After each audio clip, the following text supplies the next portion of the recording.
And lastly, we want to look at Halloween. This is a time that I hate with a passion. Because for 7.5 years, as a high priest in Satanism, that was one of the days that was looked forward to. In Wicca, in the occult, in Satanism, every one of those, it's Samhain or Halloween is the day, the night that is celebrated the most. It is also a day when human sacrifice is celebrated. Now, kids look at it as a time of going from door to door trick-or-treating. And it's a time, again, of getting.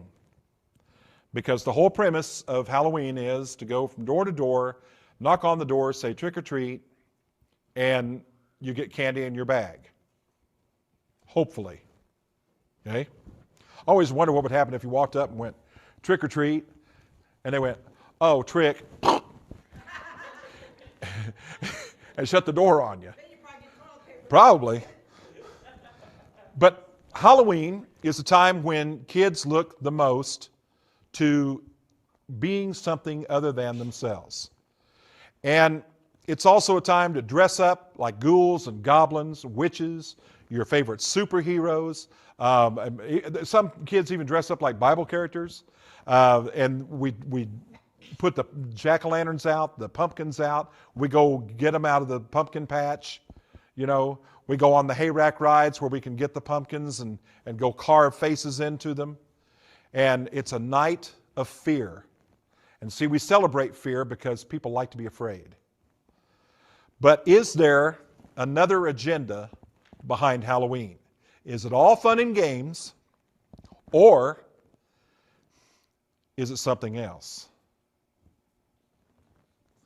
Because see, there's a darker side to Halloween. Not just the dressing up in the costumes, not just the going door to door and asking for candy, or stealing other kids' candy. There's a hidden agenda behind it. There's a dark secret behind it. And what we have to do is we have to look behind the eyes of this celebration, and we have to see what it's really all about. And again, if we can say that these things glorify Jesus, that these things bring edification to the body of Christ, that it's okay to celebrate. But the trick-or-treat to Halloween is not worth the price to pay. You see, when Lucifer was cast out of heaven because of his pride, because of his black heart, because he wanted to sit on the throne of God, he first thought, why shouldn't I be a God? And then he said, why shouldn't I be God? And the Bible says that he took with him 1/3 of the stars. Now, that's the angels. We don't know how many angels there were in heaven, so we don't know how many that is. But we do know that these beings became fallen. They were fallen from grace. And they're not allowed back into heaven. Satan has he has access to the throne of God. Even to today, he goes before God and accuses us. That's why he's called Satan, the accuser of the brethren. He has access to the throne of God where he can go in and accuse us, but he doesn't have access to go back in and take over his angelic authority again. You see, after Ezekiel, when Lucifer fell, nowhere else in Scripture is he ever referred to as an angelic cherub, as a special or anointed cherub as he was in Ezekiel. And so Lucifer, coming down to heaven, or coming down from heaven, coming down to the earth, said, I've got to find a way to get back at the Creator. Well, now creation can't destroy its Creator. But he said, what I will do is I will destroy the creation, us. And so that's why you have things like addictions. That's why you have suicides, young deaths, because this is a way that the fallen angels get the creation to be destroyed by destroying themselves. And he said, I will come down and I will find a way to make people worship me without knowing it. Because I can't just come out in the open and say, here I am, I'm the devil, worship me. But if he can disguise himself as other things and get that worship for himself, then he's achieved his plans. And he did it through a celebration called Halloween. It all goes back to the Celtic religion. It all goes back to Wales, Scotland, Ireland, over in those regions. And the Celts were a peculiar people. They were a very peculiar people because they worshiped many different gods and goddesses. And so we have to look at the origin by going back to the Celtic religion and their beliefs. And some of the beliefs were they believed in the power of magic, and they worshiped many different gods, and they believed in the spirits of the dead returning. And they were a fierce people who lived in fear of the reigning priests of that time called the Druids. Now you have to understand something.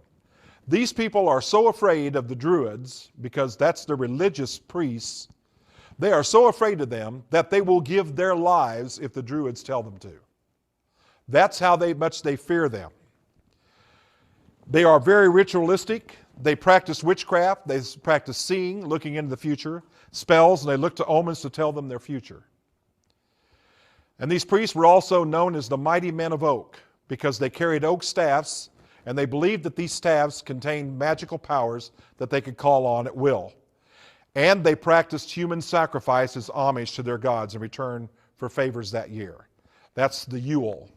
Remember, we talked about Christmas time and how the Yule was whether or not the gods that had been, or the sacrifices that had been made on Samhain had been accepted or not.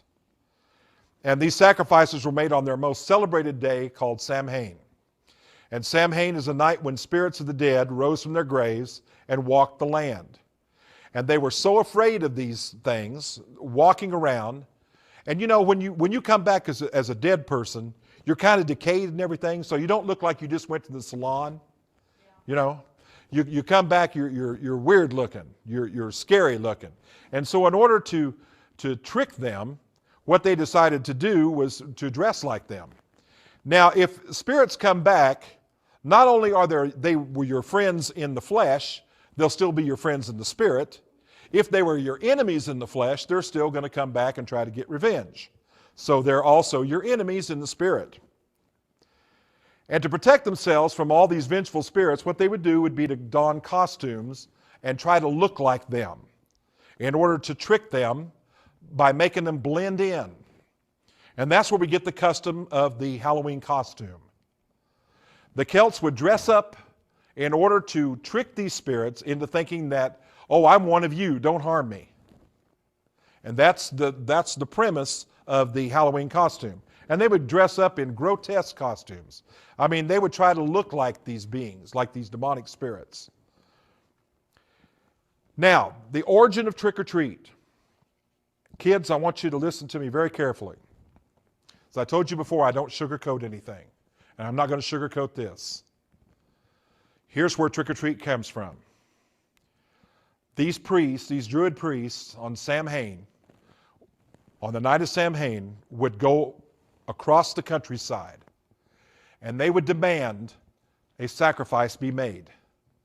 And they would ask for the youngest child of the household or of that manor to be placed in chains on a post outside the house.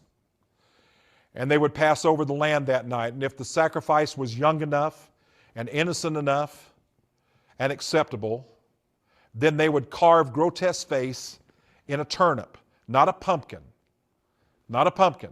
Because see, over in Ireland, the turnips are still the most widely used vegetable. Not the pumpkin. It didn't go to a pumpkin until it came to the United States. They would carve a grotesque face in this turnip and set it on the porch of that house. And that was to symbolize to these spirits that were roaming around that night that the sacrifice had been made. And if the sacrifice wasn't given, if the father of the house stood up against these Druid priests and said, I'm not giving you my youngest, I'm not giving you my daughter, I'm not giving you my son, then they would draw a pentagram in goat's blood, the five-pointed star. They would draw it on the porch, front door of that home. And someone in that home would die that night. Now, I'm not saying that demons went in and killed them. I'm not saying that the Druids snuck back in and killed them. But remember, these people are so afraid of these people that most of them died out of fear. literally died out of fear. And this is where trick or treat comes from. It has nothing to do with door to door seeking candy. It has nothing to do with walking up to someone and say trick or treat. It has to do with child sacrifice. You know, this is a time when kids need to learn, children need to learn how to evangelize these things. My daughter, who's 8 years old, can go to a school and she can tell any classmate in that school why Halloween shouldn't be celebrated. She knows it. She's very sensitive in the spirit. She's also heard Daddy talk about it, and she remembered everything. And she will evangelize. I've heard her talk to other kids about it. But peer pressure is a tough thing. And it's hard. It's hard to tell your child, well, you know, I don't want you dressing up like them. I don't want you wearing what they're wearing. I don't want you going out that night. Because, see, the kids will make fun of them for not doing it. Okay? So, as children, they need to learn how to evangelize the truth. Because, see, people don't want to hear the truth. In the time that I started my ministering, and God put me on the path to minister and expose these things, I found that the one truth was that people don't want to hear the truth. They'd rather not know, because then they're not accountable. You see, once you've heard the truth, now you're accountable for that truth and what you do with it. Now, what you're seeing here, these are modern day Druids, and they're standing at a place called Stonehenge in England. Now, they still do not know what Stonehenge is, what the true purpose of it is. They think that it has something to do with astronomy, the stars and the planets, and also seasons and times. And they say it's a huge clock, but nobody really knows. However, they do know that sacrifices were made on those grounds by the Druids. And these are modern day Druids. And I'm sure the authorities don't look too good on them doing any sacrifices. But here they are assembled, and you see they're in a circle. And what they do, these are the priests here holding those twigs. See that? Remember we talked about the mistletoe being given out to the people, believing that it was a powerful tool to do away with evil spirits. And what they do is they assemble there on Halloween night, and they believe that energies come down from the universe, travel into those stones, and are reflected. And in the center of that is a huge energy that they can tap. Whoa, wait a minute. Didn't we see that on that UN flag? The exact same thing with the people associated in a symbol, in a circle, assembled, and then inside of that was the energy source. And every year from September through November 1st, this tradition of the offering of sacrifices still continues. And this is why you have child abductions and school shootings. Now, I want to read to you something that came across to me today. And this is from Fox News, and it says, "Hunt underway in Chicago for a creepy clown who stalks children." And it says, parents on Chicago's South Side are on the edge after reports of a man dressed as a clown has tried to lure several children into his van.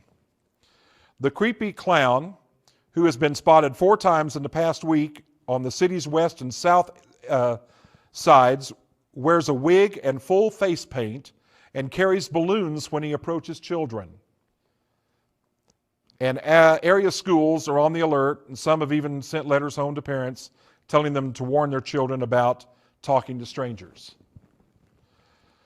Here is an Ohio man. Burning cross was just a Halloween decoration. In Canton, Ohio, a Canton man accused of burning a cross in front of his home says he was arrested in a misunderstanding over his Halloween decorations. And it says that he wanted to make his annual yard display more authentic and set fire to the T-shaped wooden stand that holds up his scarecrow so it would look more weathered. Now, these people are so apt at abducting a child that all it takes, parents, is for you to turn your head just one time. You can be in a mall, you can be on your front porch and leave your child on the front porch, go in to answer the phone or go in to get something, come back out, and your son or daughter is gone. They usually use black vans. They paint the windows so you can't see in. And they will roll up, and I mean, there's 3 to 4 people in these vans, and they can abduct a child before you know what's happened. And it makes my blood cringe whenever I see an Amber Alert on the TV during this time. It's because I know that, remember, Mabon is the gathering of sacrifices. It's the time when sacrifices are gathered for Samhain. And that's why you have school shootings during this time, more than any other time. It's a time of sacrifice. The kids at Columbine watched a video game called Doom, day in and day out, where you are attacked by zombie creatures. And if they bite you, you begin to get this infection and you become one of them. And so you go around and you start shooting these creatures. In the next video that I'm planning to do, I'm going to show a screen of a video game called Kindergarten Killer, where you are a disgruntled bus driver at a school, and you begin to take a gun and you go from room to room shooting school children. Video game. It's still a time of sacrifice. What is the hidden agenda of Halloween? This is it. To fascinate, lure, and captivate our children to desire to be something other than themselves. That's the agenda. And you see, it works. Because you have people like Harry Potter and some of those things that lure kids to want to become witches, want to become wizards. You want to have a special demon, little demon with you, the shape-shifting demon with you, as in the Golden Compass. It gives them a chance to be something they're not. They can be something totally different. And I'll tell you what, I've seen kids dress up, and as soon as that costume goes on, they're right in character. It's almost like their personality changes. In the last 3 to 4 years, I watched an interest and obsession with magic and all forms of occult be on the rise. And what stunned me was that the largest group had once been school children, but now was being outnumbered by adults. And I thought it was kind of ironic, because when I was on the tour on the Under the Spell of Harry Potter, when I was on that tour, God managed to put me on a plane, and never failed, there would be 1 adult or 2 adults on that plane reading Harry Potter books. And it was a great time to minister, but it just stunned me, because it dawned on me that it's not the kids, because the kids don't have the money to go out and buy these almost $50 books. It's the parents. It's the adults that go out and get it for them. And the more they begin to read it to their children, the more they get into the story, now they've got to find the next book so that they can find out what happened. And now they get wrapped up in it. And even Christians find themselves amazed and fascinated by the occult. Even Christians.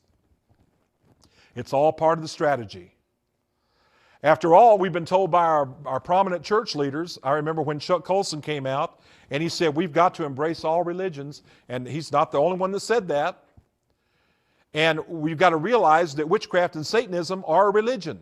And they're a protected religion. That means if they want to open up a satanic church right next door to you, legally there's nothing you can do about it, because they're protected. On the outside, these practices appear to be fun, and they're somewhat innocent, but the Lord doesn't see it that way. And he speaks of those things that he hates and he detests in Deuteronomy 18. And even the media has grasped onto this.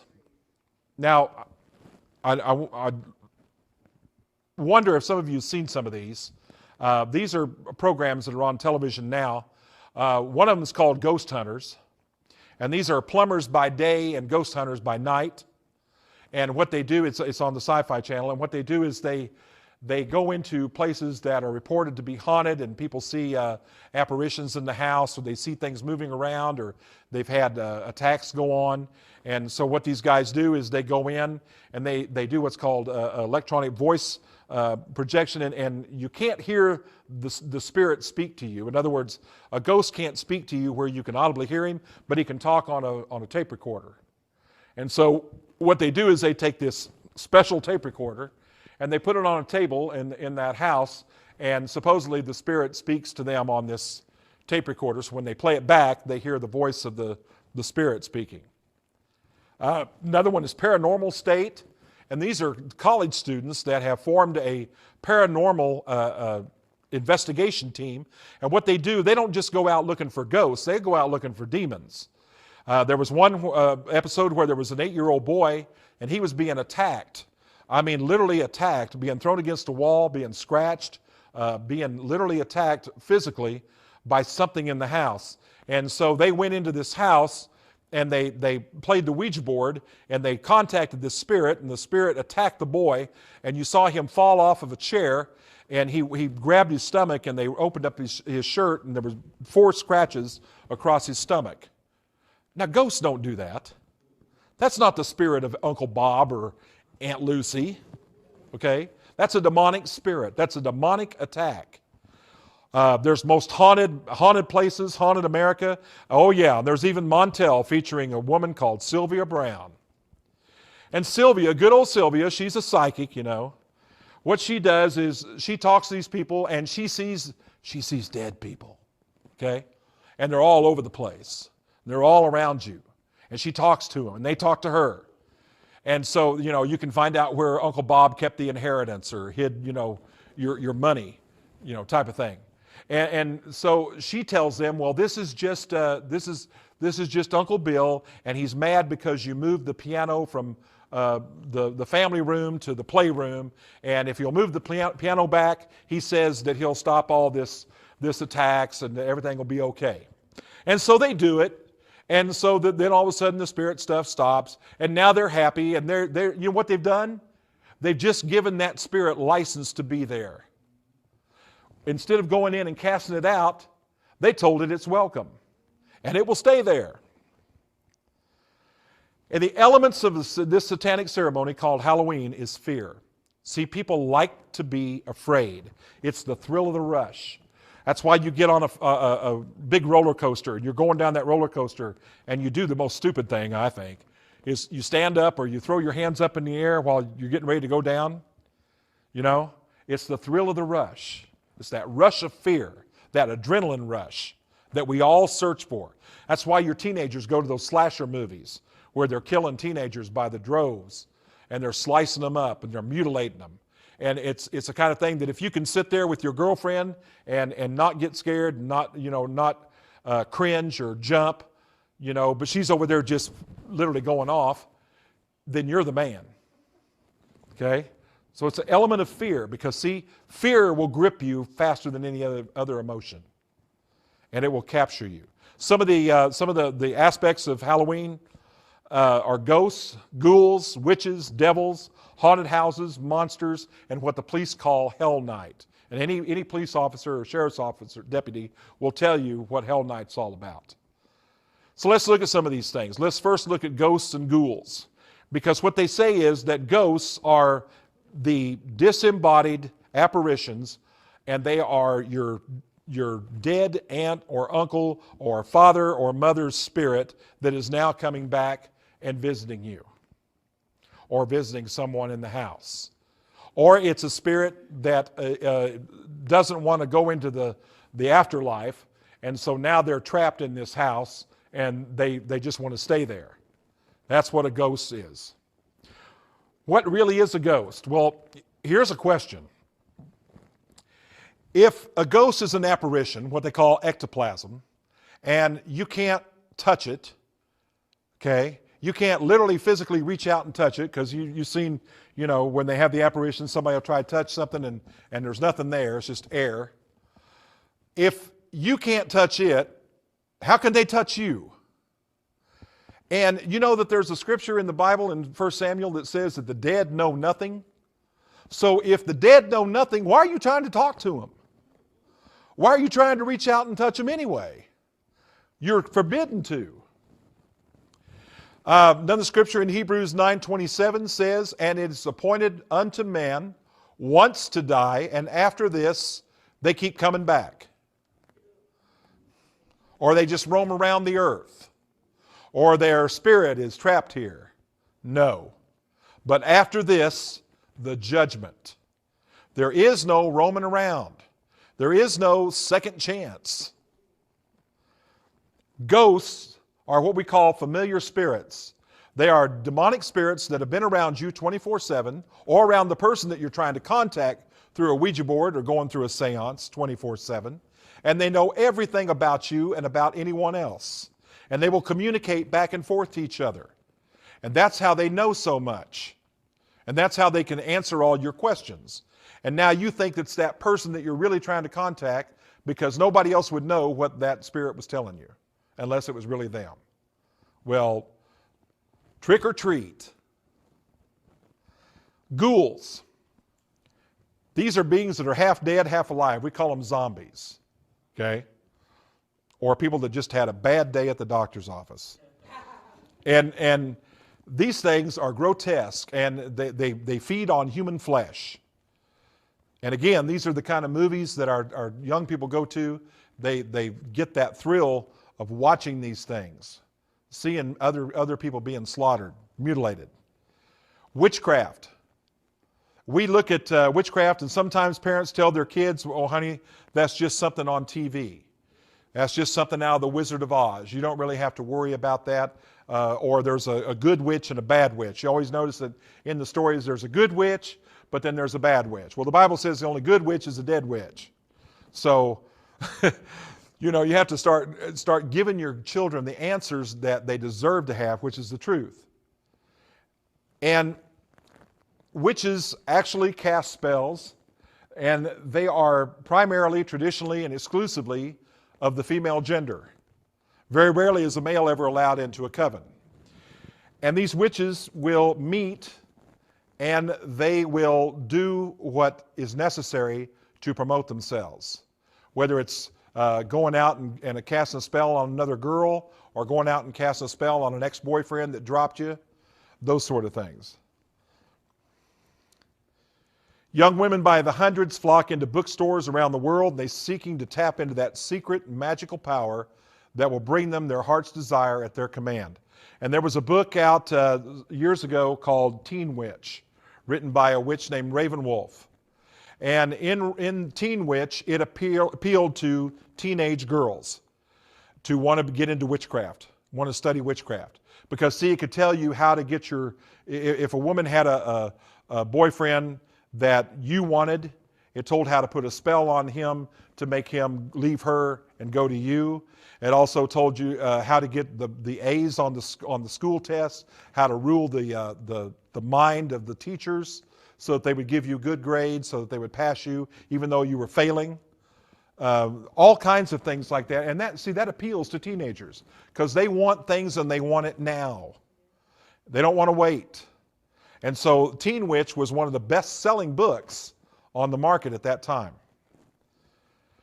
Make no mistake about it, witches are very real. They practice and they use for what's called forbidden magic or occult. And they use potions and they use charms and they use spell casting. Devils. Devils are fallen angels.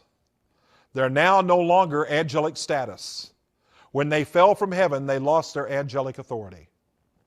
They're still able to operate in the spiritual realm, but they can also operate in the physical realm. And they're referred to as devils. Nothing more than fallen angels. Haunted houses. We glorify these things. Sometimes the city puts on a haunted house.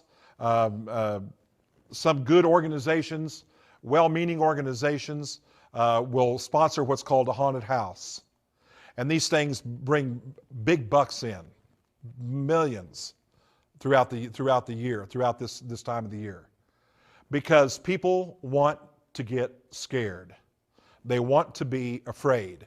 And so what they will do will be to go into these houses, and there'll be actors or people that have been given instructions on how to become a monster, and they will dress up like these characters and these ghouls and these goblins and these devils and these witches, and they will go into these houses, and when you're walking through a room, they'll jump out at you, or they'll pop up and they'll try to grab onto you.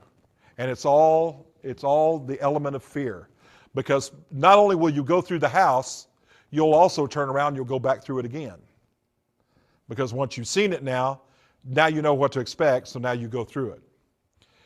And what makes a house haunted? Well, first of all, they say it's inhabited by spirits of the dead. In other words, somebody doesn't want to leave the place. In some cases, violent demonic attacks occur. Well, what brings them? What makes a house haunted? Well, several things. An evil deed, a murder, abuse, any kind of abuse. It doesn't have to be physical abuse. It can be verbal abuse. That's why, brothers and sisters, as Christians, we've got to be careful the words we speak in our homes, because we can bring forth curses or blessings. Torture, and because they've been summoned to be there. In other words, somebody opened up a book and called forth a demonic spirit, just, experimenting. Or they played a Ouija board and they contacted a spirit. Or they played with tarot cards, or they played with crystal balls. Those things will attract demons like a magnet. All those things will. This is a house on South 93rd Street, and it got its notoriety by, this was years ago, got its notoriety with a Shawnee County Sheriff's deputy who went out there because there were kids out there. It was an abandoned house, and they were going out there, and because kids were going in, and they were having beer parties out there. And they went into the house, and the deputy went up into the master bedroom, and he said that on the bedroom floor, on the upstairs floor, was painted a circle, and inside that circle was a 5-pointed intersecting star. And inside that star was in the center of the star was a dead squirrel. And it was stinking, and so he said, I walked into the circle, and I picked the squirrel up, and I took it out and threw it away. And after that, he had wrecked, I'm thinking it's like 3 to 4 police cars, sheriff's cars. He wrecked them.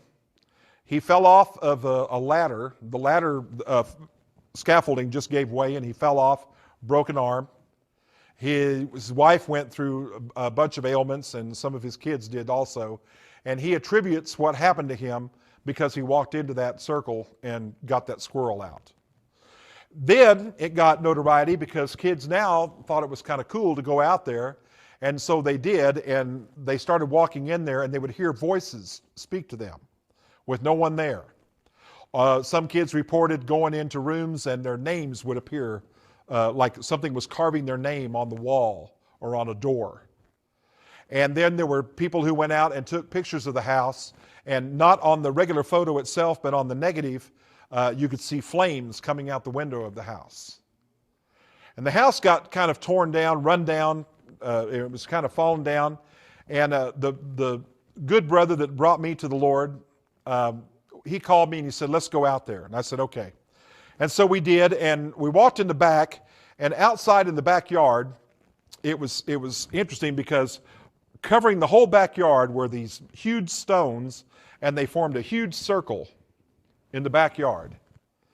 And we went inside the house, and we found the pentagram, and I saw that it was a satanic pentagram, the 5-pointed star turned upside down. And around that star were written the Enochian keys, which only Satanists would know what those symbols meant. And then we went downstairs and we found the fireplace, and the fireplace had been chipped out so that it would form an altar, so that it would be big enough for a person to be laid on. And we went downstairs and we found bones. We didn't ask what kind of bones. Since then, that house had a fence put around it because too many people were going out there. It was private property. The people who owned the land were complaining. They put up a fence, and then finally they tore the house down. And as I understand it from my good brother Reg, they've built a beautiful home out there now. But guess what? The land was never cleared.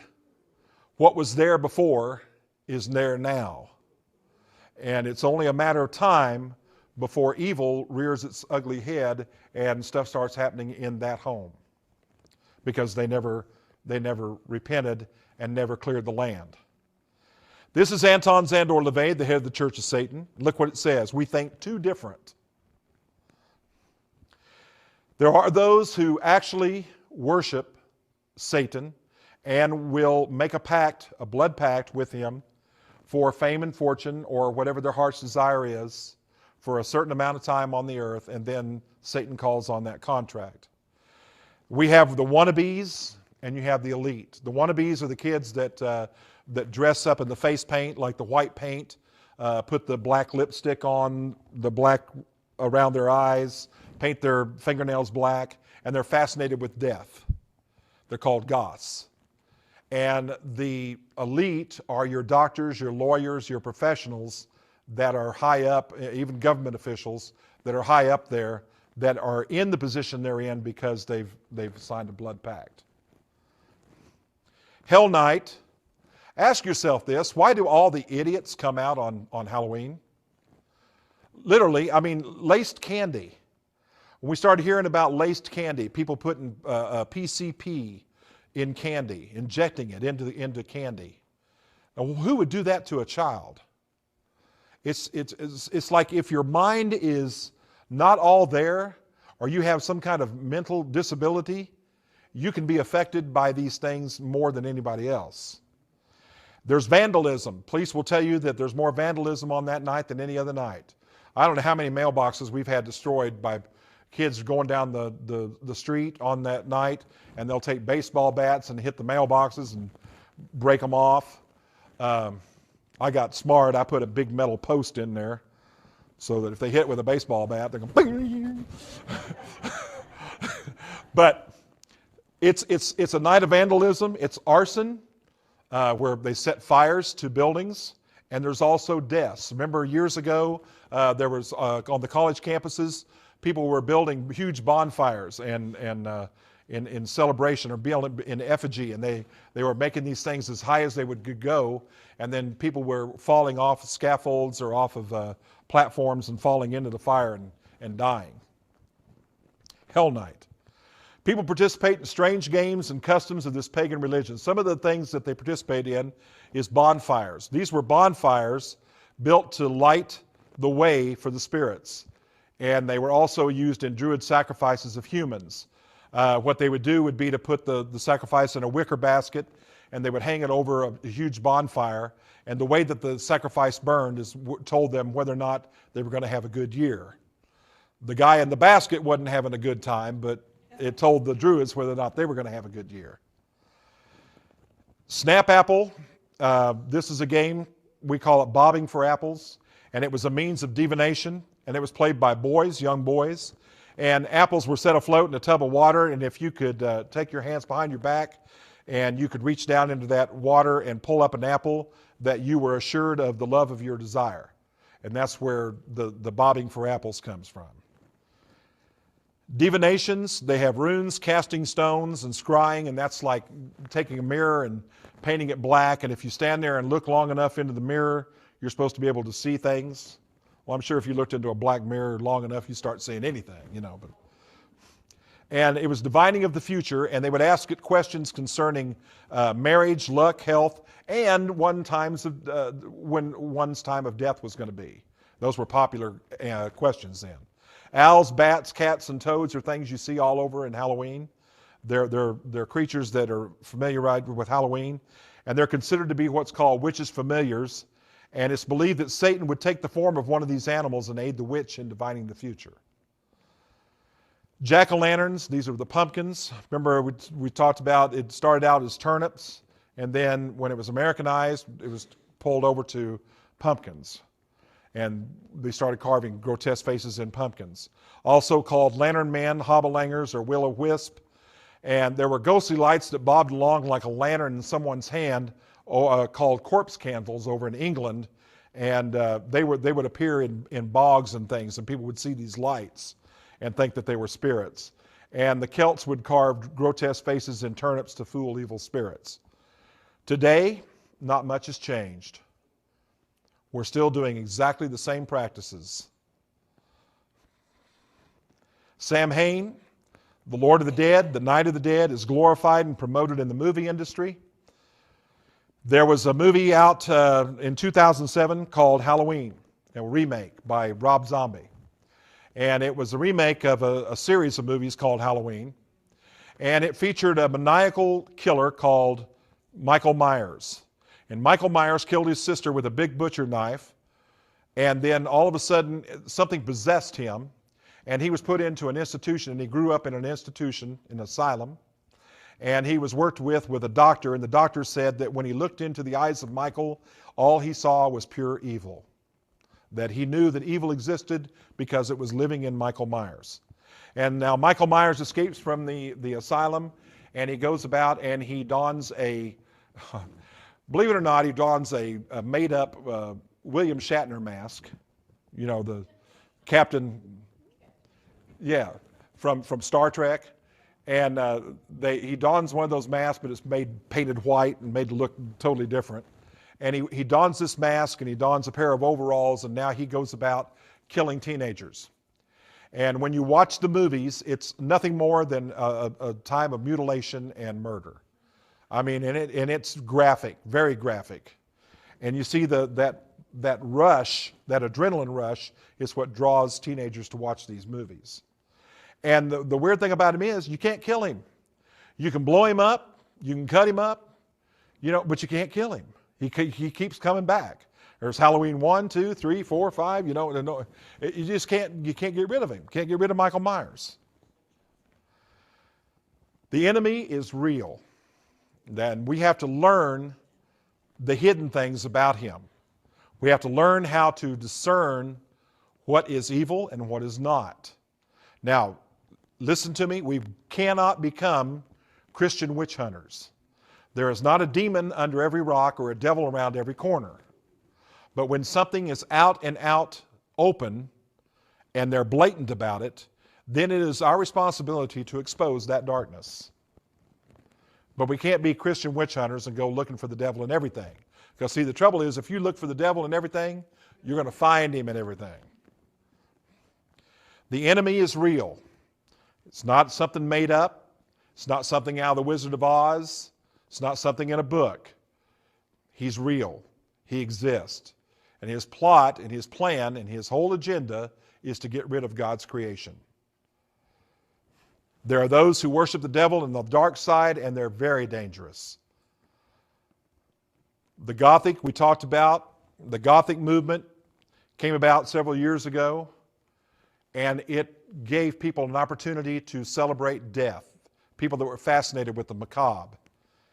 Halloween gives people the opportunity to become a part of this strange, weird, and horror-filled world of darkness. Even adults look forward to the night that they can dress up in costume and become somebody or something else.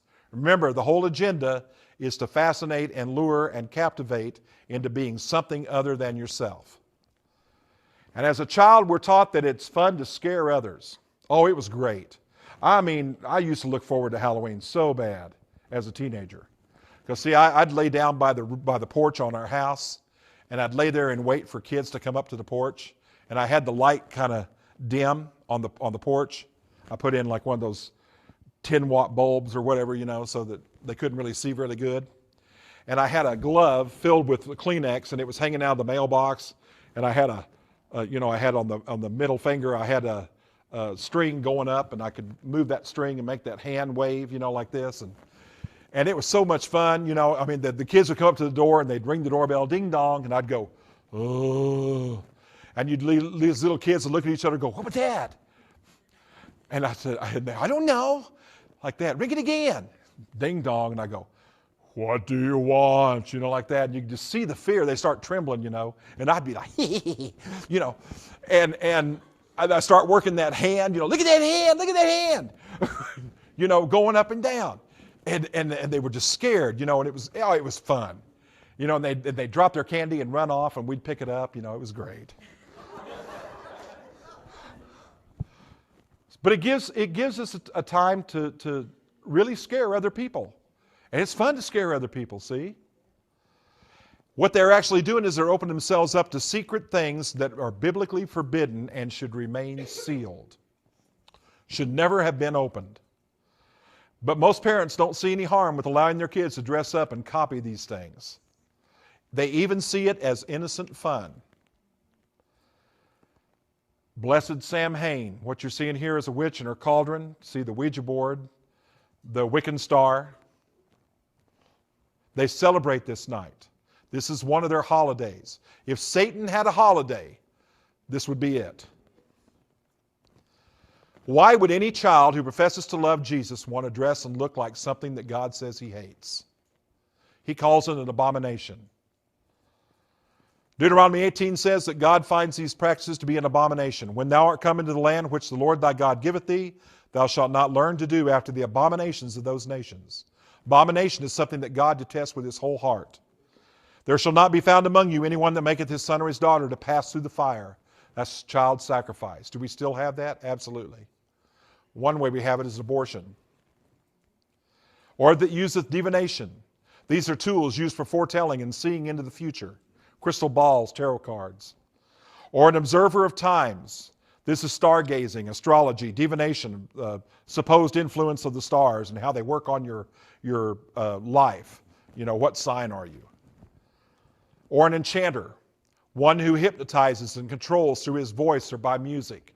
A lot of bands out there know how to hypnotize kids with the music. Or a witch, one who practices the ancient craft and uses magic spells, potions, and hexes to promote herself. Or a charmer, one that uses objects like jewelry, etc., to cast spells over others and control their minds. Or the Bible says a consulter with familiar spirits, one who has spirit guides, giving them counsel and advice on their affairs and undertakings. Or a wizard like Harry Potter, skilled in the magical arts, one who's able to summon and cast spells. Or a necromancer, one who attempts to summon the dead in order to get information. Remember we said the dead know nothing? Seances, Ouija boards, mirrors, grave calling. For all that do these things are an abomination unto the Lord, and because of these abominations, the Lord thy God doth drive them out from before thee. Thou shalt be perfect with the Lord thy God. Ask and it shall be given you. Seek and you shall find. Knock and the door shall be opened unto you. These are instructions for blessings, but it's also a warning goes with it. And that is, we've got to be careful whose door we're knocking on. Because if you're knocking on the door of Satan, 99 to 100% chance he's going to be home. And he'll answer. He's ready to answer that door. He's ready to answer on a beck and call.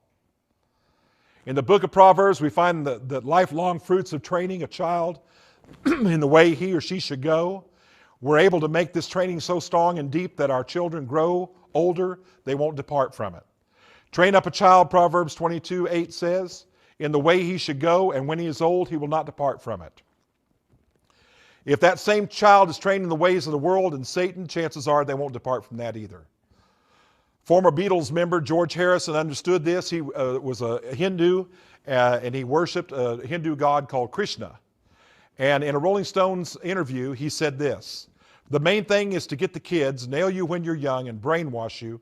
Then they've got you for the rest of your life. And that's true. The lure of the occult is strong. Strong. We cannot get caught up in it. We've got to be very careful that we don't get so fascinated that we're drawn in before we know what happened. The church has got to stop condoning and accepting these beliefs and practices and use the authority it's been given to fight against these things. I've said it before.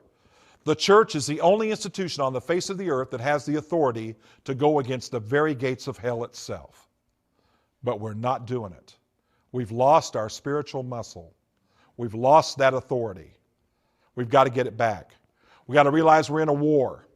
We're in a mission field, but we're also on a battlefield each and every day of our lives. We've got to put on God's holy armor. We've got to put on the belt of truth, the breastplate of righteousness, the helmet of salvation, the shield of faith, and take up the sword of the Spirit. And you say, well, what about the shoes? Well, see, that's up to you. Because once you know the truth, It's your responsibility to take it out. Not keep it in the church, not keep it in Sunday school class, not keep it to yourself, but take it out.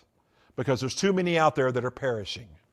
We've got to take it forth. We've got to take what we know and take it forth while it's still time. Those who serve the Lord Jesus Christ have no business flirting with the kingdom of darkness. None at all. The fight's on. When thou goest to do battle, look what God says. When thou goest to do battle against thine enemies and seest horses and chariots and people more than thou, be not afraid of them. For the Lord thy God is with thee, which brought thee out of the land of Egypt. That's to let you know that greater is he who is in us than he who is in the world. The lines have been drawn. The war's been declared, and it's on. We got to be like lions. We can't be like meat kittens anymore. We got to start roaring the truth. We've got to start making people listen. Jesus is watching over the world to see if we will follow his instructions. Look what he says. Therefore come out from among them and be ye separate. Touch not the unclean thing. And if we do all these things, and if we keep in account what God says and his word, and not stray from some other belief system or let some other system come in and corrupt us, if we can do those things, we can have victory over the darkness.